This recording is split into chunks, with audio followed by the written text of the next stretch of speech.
ನಮಸ್ಕಾರ ಕದಂಬ ನ್ಯೂಸ್ಗೆ ಸ್ವಾಗತ. ನಾನು ಸೋನಿಕಾ ಸುದೇಶ್. ಮೊದಲಿಗೆ ಮುಖ್ಯಾಂಶಗಳು.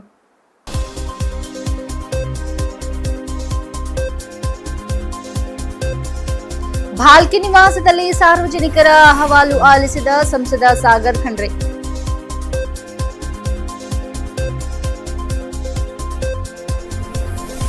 ವಿಧಾನ ಪರಿಷತ್ ಚುನಾವಣೆಗೆ ಶಾಸಕ ಡಾಕ್ಟರ್ ಶೈಲೇಂದರ್ ಬಾಲ್ದಾಳೆ ಮತದಾನ.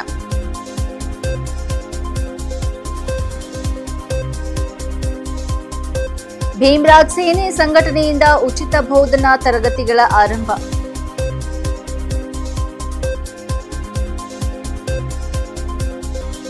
ಎರಡು ದಿನಗಳ ಲೋಕಾಯುಕ್ತ ಕಾರ್ಯಾಚರಣೆ, ಹಳೆ ನೋಟು ಚಿನ್ನ ವಶಕ್ಕೆ. ಸುದ್ದಿಯ ವಿವರಗಳು. ಲೋಕಸಭಾ ಸದಸ್ಯ ಸಾಗರ್ ಖಂಡ್ರೆ ಅವರು ಇಂದು ಭಾಲ್ಕಿಯ ತಮ್ಮ ನಿವಾಸದಲ್ಲಿ ಸಾರ್ವಜನಿಕರನ್ನು ಭೇಟಿಯಾಗಿ ಅವರ ಅಹವಾಲುಗಳನ್ನು ಆಲಿಸಿದರು. ವಿವಿಧ ಸಮಸ್ಯೆಗಳ ಕುರಿತು ಜನರು ಆಲಿಸಿದ ಮನವಿಗಳನ್ನು ಸ್ವೀಕರಿಸಿದ ಸಂಸದರು ಸಂಬಂಧಿಸಿದ ಅಧಿಕಾರಿಗಳೊಂದಿಗೆ ಸಂಪರ್ಕ ಸಾಧಿಸಿ ಸ್ಥಳದಲ್ಲಿ ಹಲವು ಸಮಸ್ಯೆಗಳಿಗೆ ಪರಿಹಾರ ಕಲ್ಪಿಸುವ ಪ್ರಯತ್ನ ನಡೆಸಿದರು. ಸಾರ್ವಜನಿಕರ ಸಮಸ್ಯೆಗಳಿಗೆ ತ್ವರಿತ ಸ್ಪಂದನೆ ನೀಡುವಂತೆ ಅಧಿಕಾರಿಗಳಿಗೆ ಸೂಚನೆ ನೀಡಿದರು. ಈ ಸಂದರ್ಭದಲ್ಲಿ ಮಾತನಾಡಿದ ಸಾಗರ್ ಖಂಡ್ರೆ, ಕ್ಷೇತ್ರದ ಪ್ರತಿಯೊಬ್ಬ ನಾಗರಿಕರ ಸಮಸ್ಯೆಗಳಿಗೆ ಸ್ಪಂದಿಸುವುದು ತಮ್ಮ ಮೊದಲ ಆದ್ಯತೆಯಾಗಿದ್ದು ಜನರ ಸಂಕಷ್ಟಗಳಿಗೆ ಸದಾ ಹೆಗಲಾಗಿ ನಿಲ್ಲುವುದಾಗಿ ಹೇಳಿದರು. ಕ್ಷೇತ್ರದ ಅಭಿವೃದ್ಧಿ ಹಾಗೂ ಜನಸೇವೆಗೆ ಬದ್ಧತೆಯಿಂದ ಕಾರ್ಯನಿರ್ವಹಿಸುವುದಾಗಿ ಅವರು ತಿಳಿಸಿದರು. ಕರ್ನಾಟಕ ವಿಧಾನಸಭೆಯಿಂದ ವಿಧಾನ ಪರಿಷತ್ಗೆ ನಡೆದ ಚುನಾವಣೆಯ ಮತದಾನ ಪ್ರಕ್ರಿಯೆಯಲ್ಲಿ ಶಾಸಕ ಡಾಕ್ಟರ್ ಶೈಲೇಂದರ್ ಬಾಲ್ದಾಳೆ ಭಾಗವಹಿಸಿ ತಮ್ಮ ಅಮೂಲ್ಯ ಮತ ಚಲಾಯಿಸಿದರು. ರಾಜ್ಯದ ಆಡಳಿತ ಸೌಧದ ವಿಧಾನಸೌಧದಲ್ಲಿ ಇಂದು ನಡೆದ ಮತದಾನ ಸಂದರ್ಭದಲ್ಲಿ ಬಿಜೆಪಿ ರಾಜ್ಯಾಧ್ಯಕ್ಷ ಬಿವೈ ವಿಜೇಂದ್ರ, ವಿರೋಧ ಪಕ್ಷದ ನಾಯಕ ಆರ್ ಅಶೋಕ್, ವಿಧಾನ ಪರಿಷತ್ ವಿರೋಧ ಪಕ್ಷದ ನಾಯಕ ಛಲವಾದಿ ನಾರಾಯಣಸ್ವಾಮಿ ಹಾಗೂ ಪಕ್ಷದ ಇತರ ಶಾಸಕರು ಉಪಸ್ಥಿತರಿದ್ದರು. ಮತದಾನದ ಬಳಿಕ ಮಾತನಾಡಿದ ಬಾಲ್ದಾಳೆ, ಪ್ರಜಾಪ್ರಭುತ್ವದ ಮೌಲ್ಯಗಳನ್ನು ಮತ್ತಷ್ಟು ಬಲಪಡಿಸುವ ಚುನಾವಣಾ ಪ್ರಕ್ರಿಯೆಯಲ್ಲಿ ಭಾಗವಹಿಸಿರುವುದು ಹೆಮ್ಮೆಯ ವಿಷಯವಾಗಿದ್ದು, ಪ್ರಜಾಪ್ರಭುತ್ವ ವ್ಯವಸ್ಥೆಯನ್ನು ಸದೃಢಗೊಳಿಸುವಲ್ಲಿ ಇಂತಹ ಚುನಾವಣೆಗಳು ಮಹತ್ವದ ಪಾತ್ರ ವಹಿಸುತ್ತವೆ ಎಂದು ತಿಳಿಸಿದರು. ಬೀದರ್ ಜಿಲ್ಲೆಯ ಭಾಲ್ಕಿ ತಾಲೂಕಿನ ಹಾಲ್ಹಳ್ಳಿ ಕೆ ಗ್ರಾಮದಲ್ಲಿ ಭೀಮರಾಜ್ ಸೇನೆ ಸಂಘಟನೆಯ ವತಿಯಿಂದ ಗ್ರಾಮದ ವಿದ್ಯಾರ್ಥಿಗಳ ಶೈಕ್ಷಣಿಕ ಅಭಿವೃದ್ಧಿಯನ್ನು ಗಮನದಲ್ಲಿಟ್ಟುಕೊಂಡು ಉಚಿತ ಬೋಧನಾ ತರಗತಿಗಳಿಗೆ ಚಾಲನೆ ನೀಡಲಾಗಿದೆ. ಗ್ರಾಮದ ಬಡ ಹಾಗೂ ಹಿಂದುಳಿದ ವರ್ಗದ ವಿದ್ಯಾರ್ಥಿಗಳಿಗೆ ಗುಣಮಟ್ಟದ ಶಿಕ್ಷಣ ದೊರಕುವಂತೆ ಮಾಡುವ ಉದ್ದೇಶದಿಂದ ಈ ಕಾರ್ಯಕ್ರಮವನ್ನು ಆರಂಭಿಸಲಾಗಿದೆ. ವಿದ್ಯಾರ್ಥಿಗಳ ಶೈಕ್ಷಣಿಕ ಮಟ್ಟವನ್ನು ಹೆಚ್ಚಿಸುವುದು, ಸ್ಪರ್ಧಾತ್ಮಕ ಪರೀಕ್ಷೆಗಳಿಗೆ ಸಿದ್ಧಗೊಳಿಸುವುದು ಹಾಗೂ ಶಿಕ್ಷಣದ ಮಹತ್ವದ ಬಗ್ಗೆ ಜಾಗೃತಿ ಮೂಡಿಸುವುದು ಈ ಯೋಜನೆಯ ಪ್ರಮುಖ ಗುರಿಯಾಗಿದೆ. ಈ ಸಂದರ್ಭದಲ್ಲಿ ಮಾತನಾಡಿದ ಸಂಘಟನೆಯ ಪದಾಧಿಕಾರಿಗಳು, ಶಿಕ್ಷಣವು ಸಮಾಜದ ಪ್ರಗತಿಗೆ ಅತ್ಯಂತ ಪ್ರಮುಖ ಸಾಧನವಾಗಿದ್ದು, ಪ್ರತಿಯೊಬ್ಬ ವಿದ್ಯಾರ್ಥಿಯು ಈ ಅವಕಾಶವನ್ನು ಸದುಪಯೋಗಪಡಿಸಿಕೊಂಡು ಉತ್ತಮ ಭವಿಷ್ಯ ರೂಪಿಸಿಕೊಳ್ಳಬೇಕು ಎಂದು ಕರೆ ನೀಡಿದರು. ಭೀಮರಾಜ್ ಸೇನಾ ಸಂಘಟನೆಯ ರಾಷ್ಟ್ರಾಧ್ಯಕ್ಷ ರಾಜೇಶ್ ಕಾಂಬ್ಳೆ ಅವರ ಮಾರ್ಗದರ್ಶನದಲ್ಲಿ ಹಾಗೂ ಜಿಲ್ಲಾ ಅಧ್ಯಕ್ಷ ಹರ್ಷಿತ್ ದಾಂಡೇಕರ್ ಅವರ ನೇತೃತ್ವದಲ್ಲಿ ಉಚಿತ ಬೋಧನಾ ತರಗತಿಗಳು ನಿರಂತರವಾಗಿ ನಡೆಯಲಿವೆ. ಹೆಚ್ಚಿನ ಸಂಖ್ಯೆಯಲ್ಲಿ ವಿದ್ಯಾರ್ಥಿಗಳು ಭಾಗವಹಿಸಿ ಇದರ ಪ್ರಯೋಜನ ಪಡೆಯುವಂತೆ ಸಂಘಟನೆಯು ಮನವಿ ಮಾಡಿದೆ. ನಾನು ಹರ್ಷಿತ್ ದಾಂಡೇಕರ್, ಭೀಮರಾಜ್ ಸೇನೆ ಜಿಲ್ಲಾಧ್ಯಕ್ಷ ಬೀದರ್. ನಮ್ಮ ಭೀಮರಾಜ್ ಸೇನೆ ಸಂಘಟನೆ ವತಿಯಿಂದ ಜಿಲ್ಲೆಯಲ್ಲಿ ಉಚಿತವಾದಂತಹ ಬೋಧನಾ ತರಗತಿ ಅಂದ್ರೆ ಟ್ಯೂಷನ್ಸ್ ಕ್ಲಾಸ್ಗಳನ್ನ ಏರ್ಪಾಡು ಮಾಡಿದ್ದೀವಿ. ಸೊ ನಮ್ಮ ಜಿಲ್ಲೆಯಲ್ಲಿ ಯಾವುದೇ ರೀತಿಯಿಂದ ಮಕ್ಕಳಿಗೆ ಶಾಲೆಯಿಂದ ಬಂದ ತಕ್ಷಣ ಒಂದು ಟ್ಯೂಷನ್ಸ್ ಕ್ಲಾಸ್ಗಳನ್ನ ಎಲ್ಲ ಕಡೆ ಕೊಡಬೇಕಂತ ಹೇಳಿ ಒಂದು ಉದ್ದೇಶವಾಗಿರುತ್ತೆ. ಸೊ ದಯಮಾಡಿ ಯಾವ್ದಾದ್ರು ಹಳ್ಳಿಗಳಲ್ಲಿ ಈ ತರ ಟ್ಯೂಷನ್ಸ್ ಕೊಡುವಂತಹ ಪ್ಲಾನ್ ಏನಾದ್ರು ಇದ್ರೆ ನಮ್ಮನ್ನ ಸಂಪರ್ಕ ಮಾಡಿ.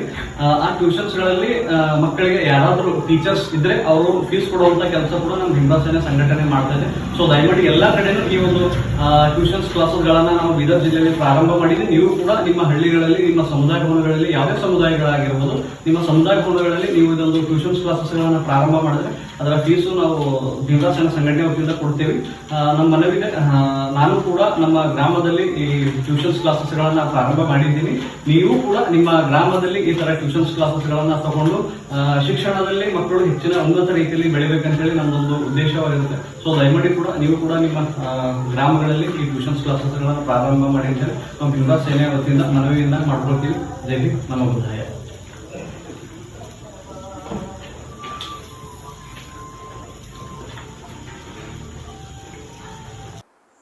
ಪಿಆರ್ಇ ಇಲಾಖೆಯ ನಿವೃತ್ತ ಇಂಜಿನಿಯರ್ ಮಾಣಿಕ್ ಕನ್ಕಟ್ಟಿಯವರ ಆಸ್ತಿಗಳ ಮೇಲೆ ಲೋಕಾಯುಕ್ತ ಅಧಿಕಾರಿಗಳು ನಡೆಸಿದ ದಾಳಿ ವೇಳೆ ನಿಷೇಧಿತ ಹಳೆ ನೋಟುಗಳು ಹಾಗೂ ಚಿನ್ನದ ವಸ್ತುಗಳು ಪತ್ತೆಯಾಗಿವೆ. 2 ದಿನಗಳ ಕಾಲ ಮುಂದುವರೆದ ದಾಳಿಯ ವೇಳೆ ಕಲಬುರಗಿ ನಗರದ ಗೋದಾತಾಯಿ ಬಡಾವಣೆಯಲ್ಲಿರುವ ನಿವಾಸ ಸೇರಿದಂತೆ ವಿವಿಧ ಸ್ಥಳಗಳಲ್ಲಿ ಪರಿಶೀಲನೆ ನಡೆಸಲಾಯಿತು. ಈ ಸಂದರ್ಭದಲ್ಲಿ ನಗರದ ಸಂಗಮೇಶ್ವರ್ ಕಾಲೋನಿಯಲ್ಲಿರುವ SBI ಬ್ಯಾಂಕಿನ ಲಾಕರ್ ಪರಿಶೀಲಿಸಿದಾಗ 1,000 ಮುಖಬೆಲೆಯ ನಿಷೇಧಿತ ಹಳೆ ನೋಟುಗಳ ರೂಪದಲ್ಲಿ ಸುಮಾರು 9 ಲಕ್ಷ ಹಣ ಪತ್ತೆಯಾಗಿವೆ.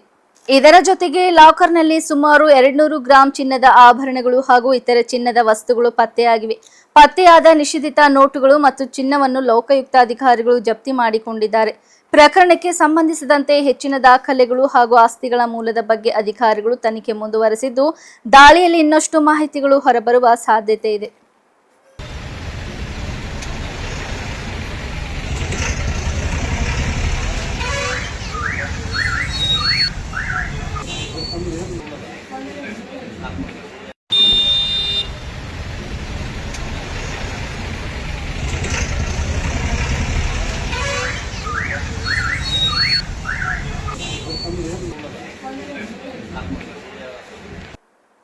ಬೀದರ್ ಜಿಲ್ಲೆಯ ಎಲ್ಲಾ ಶಾಲೆಗಳು ಹಾಗೂ ಕಾಲೇಜುಗಳಲ್ಲಿ ಪ್ರತಿದಿನ ಸಂವಿಧಾನದ ಪೀಠಿಕೆಯನ್ನು ಕಡ್ಡಾಯವಾಗಿ ಓದಿಸುವಂತೆ ಆದೇಶ ಹೊರಡಿಸಬೇಕು ಎಂದು ಒತ್ತಾಯಿಸಿ ಜೈ ಭೀಮ ಗರ್ಜನೆ ಸಮಿತಿ ಕರ್ನಾಟಕ ವತಿಯಿಂದ ಜಿಲ್ಲಾ ಸಮಾಜ ಕಲ್ಯಾಣ ಇಲಾಖೆ ಉಪನಿರ್ದೇಶಕರಿಗೆ ಮನವಿ ಸಲ್ಲಿಸಲಾಯಿತು. ಸಂವಿಧಾನದ ಮೌಲ್ಯಗಳು, ಸಮಾನತೆ, ಸಹೋದರತೆ ಹಾಗೂ ಪ್ರಜಾಪ್ರಭುತ್ವದ ತತ್ವಗಳನ್ನು ವಿದ್ಯಾರ್ಥಿಗಳಲ್ಲಿ ಬೆಳೆಸುವ ಉದ್ದೇಶದಿಂದ ಶಾಲೆ ಮತ್ತು ಕಾಲೇಜುಗಳಲ್ಲಿ ಸಂವಿಧಾನ ಪೀಠಿಕೆ ಓದುವ ವ್ಯವಸ್ಥೆ ಜಾರಿಗೆ ತರಬೇಕು ಎಂದು ಮನವಿಯಲ್ಲಿ ಆಗ್ರಹಿಸಲಾಗಿದೆ.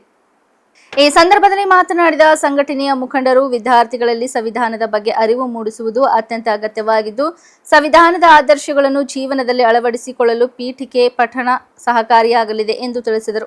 ಮನವಿ ಸಲ್ಲಿಸುವ ವೇಳೆ ಸಂಸ್ಥಾಪಕ ರಾಜ್ಯಾಧ್ಯಕ್ಷ ರಾಹುಲ್ ಬಿ ಡಾಂಗೆ, ರಾಜ್ಯ ಕಾರ್ಯದರ್ಶಿ ಪ್ರದೀಪ್ ಕುದುರೆ, ಮಹಿಳಾ ಘಟಕದ ಅಧ್ಯಕ್ಷ ಅರುಣ್ ಕಾಂಬ್ಳೆ, ರಮೇಶ್ ಕೌಡೆಗಾಂವ್, ಅನಿಲ್ ಕುಮಾರ್ ಪೂಜಾರಿ, ಅಜಯ್ ಹಾಗೂ ಮಂದನಾ ಜ್ಯೋತಿ ಉಪಸ್ಥಿತರಿದ್ದರು. ಎಲ್ರಿಗೂ ಜೈ ಭೀಮ್. ಏನು ಕರ್ನಾಟಕ ರಾಜ್ಯದ ಸರ್ಕಾರ ಕಡೆಯಿಂದ ಏನು ಎಚ್.ಸಿ. ಮಹದೇವಪ್ಪರ ಸಮಾಜ ಕಲ್ಯಾಣ ಇಲಾಖೆ ಸಚಿವರಿದ್ದರು, ಅವಾಗ ರಾಜ್ಯದಂತೆ ಎಲ್ಲ ಕಡೆ ಏನು ಸಂವಿಧಾನ ಜಾಗೃತಿ ಕಾರ್ಯಕ್ರಮವನ್ನು ಮಾಡಿದ್ರು. ಹಳ್ಳಿಗೆ ಸಂವಿಧಾನ ಜಾಥಾ ಮುಖಾಂತರವಾಗಿ ಸಂವಿಧಾನ ಜಾಗೃತಿ ಕಾರ್ಯಕ್ರಮ ಆಗಿರ್ಬೋದು, ಅಥವಾ ಇಡೀ ಜಿಲ್ಲೆಗಳಲ್ಲಿ ಮಾನವ ಸರಪಳಿ ಮಾಡಿಬಿಟ್ಟು ಸಂವಿಧಾನ ಜಾಗೃತಿ ಕಾರ್ಯಕ್ರಮ ಮಾಡ್ತಕ್ಕಂಥದ್ದಾಗಿರ್ಬೋದು. ಮತ್ತು ಎಲ್ಲ ಶಾಲೆ ಕಾಲೇಜುಗಳಲ್ಲಿ ಸಂವಿಧಾನ ಪೀಠಿಕೆ ಬೆಳಗ್ಗೆ ಶಾಲೆ ಪ್ರಾರಂಭ ಆಗೋದಕ್ಕಿಂತ ಮುಂಚೆ ಓದಿಸಬೇಕಂತ ಆದೇಶ ಮಾಡಿದ್ರು. ಆದರೆ ಏನಾಗಿದೆ ಅಂತಂದರೆ, ಬೀದರ್ ಜಿಲ್ಲೆಯಲ್ಲಿ ಯಾವುದೇ ಒಂದು ಶಾಲೆ ಕಾಲೇಜುಗಳಲ್ಲಿ, ಅದು ಅನುದಾನಿತ ಅಥವಾ ಸರ್ಕಾರಿ ಶಾಲೆಗಳಲ್ಲಿ ಇಲ್ಲಿವರೆಗೆ ನಾವು ನೋಡಿದ ಮಟ್ಟಿಗೆ ಯಾವುದೇ ರೀತಿಯಾದಂಥ ಒಂದು ಶಾಲೆ ಅಥವಾ ಕಾಲೇಜುಗಳಲ್ಲಿ ಸಂವಿಧಾನ ಪೀಠಿಕೆಯನ್ನು ಓದಿಸ್ತಾ ಇಲ್ಲ. ಅದಕ್ಕೋಸ್ಕರ ಇವತ್ತು ಬೀದರ್ ಜಿಲ್ಲೆ ಸಮಾಜ ಕಲ್ಯಾಣ ಇಲಾಖೆ ಉಪನಿರ್ದೇಶಕರಾದಂಥ ಯೋಗೇಶ್ ಅವರಿಗೆ ನಾವು ಮನವಿ ಪತ್ರವನ್ನು ನೀಡಿದ್ದೀವಿ. ಏನಂತಂದರೆ, ಎಲ್ಲ ಮತ್ತು ಶಾಲೆ ಕಾಲೇಜುಗಳಲ್ಲಿ ಸಂವಿಧಾನ ಪೀಠಿಕೆ ಓದಿಸ್ಬೇಕಂತೇಳಿ ತಾವು ಮರು ಆದೇಶ ಮಾಡಬೇಕಂತ ಹೇಳಿ, ಅದಕ್ಕೋಸ್ಕರ ಇವತ್ತು ದಿವಸ ಏನು ಮನವಿ ಪತ್ರ ಕೊಟ್ಟಿದೆ, ಆದಷ್ಟು ಬೇಗ ಇಲ್ಲಿರ್ತಕ್ಕಂಥ ಅಧಿಕಾರಿಗಳು ಏನಿದ್ದಾರೆ ಅವರು ಸಂವಿಧಾನ ಪೀಠಿಕೆಯನ್ನು ಮರು ಓದಿಸ್ತಕ್ಕಂಥ ಕೆಲಸ ಎಲ್ಲ ಶಾಲೆ ಆಗಬೇಕು. ಒಂದು ವೇಳೆ ಯಾವುದೇ ಶಾಲೆ ಕಾಲೇಜುಗಳಲ್ಲಿ ಸಂವಿಧಾನ ಪೀಠಿಕೆ ಓದಿಸೋದ್ರಲ್ಲಿ ಕಂಡು ಬಂದಿಲ್ಲ ಅಂತಂದ್ರೆ ನಮ್ಮ ಜೈ ಭೀಮ್ ಗರ್ಜನೆ ಸಮಿತಿ ಆ ಶಾಲೆ ವಿರುದ್ಧ ಮತ್ತು ಇಲ್ಲಿ ಉಪನಿರ್ದೇಶಕರಾದ ಯೋಗೇಶ್ ಅವರ ವಿರುದ್ಧ ಉಗ್ರವಾದ ಹೋರಾಟ ಮಾಡಲಾಗುವುದು ಅಂತ ಹೇಳಿ ಈ ಮುಖಾಂತರ ಎಚ್ಚರಿಸುತ್ತೇವೆ. ನನ್ನ ಹೆಸರು ರಾಹುಲ್ ಡಾಂಗೆ ಅಂತ ಹೇಳಿ, ನನ್ನ ಜೊತೆ ಪ್ರದೀಪ್ ಕುದುರೆ, ಅರುಣ ಕಾಂಬ್ಳೆ, ಮಹಿಳಾ ಘಟಕ ಜಿಲ್ಲಾಧ್ಯಕ್ಷರು ಮತ್ತು ರಮೇಶ್ ಕೌಡಗಾಂವ್ ಸೇರಿದಂತೆ ಅನೇಕ ಗೆಳೆಯರಿಗೂ ದಿವಸದಲ್ಲಿ ಉಪಸ್ಥಿತಿ ಇದ್ದೀವಿ. ಜೈ ಭೀಮ್. ನಮಸ್ತೆ. ಇಲ್ಲಿವರೆಗೆ ಸುದ್ದಿ ಕೊಟ್ಟಿದ್ದು ನಾನು ಸೋನಿಕಾ ಸುದೇಶ್. ಮುಂದಿನ ಸುದ್ದಿಯೊಂದಿಗೆ ಮತ್ತೆ ಭೇಟಿಯಾಗೋಣ. ವಂದನೆಗಳು.